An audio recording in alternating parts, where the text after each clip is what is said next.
النهاردة فات على وفاة أبويا الله يرحمه 10 سنين.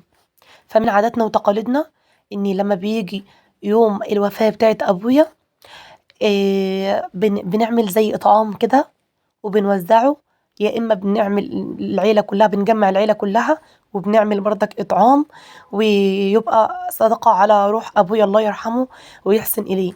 يا رب كده ما يوجع قلوبنا أبدا أبدا على عزيز علينا، ويرحم كل عزيز على قلبنا. فدي كانت السفرة المتواضعة بتاعتي اللي أنا عملتها على روح أبويا الله يرحمه، وحبيت تشاركوني التجربة.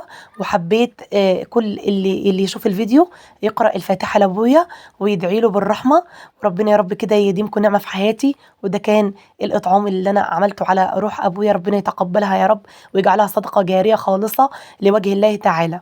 عملت شوية محشي من اللي قلبكم يحبه، سبحان الله كان كل حاجة ماشية على الشعرة، أقسم بالله كانت كل حاجة مظبوطة.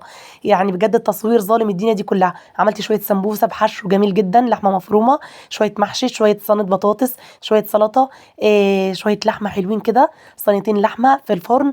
أقسم بالله يا بنات روعة روعة. هجيب لكم الفيديو بالتفصيل إن شاء الله كده. انتظروني الفيديو اللي جاي، وادعوا لأبويا بالرحمة. والسلام عليكم ورحمة الله.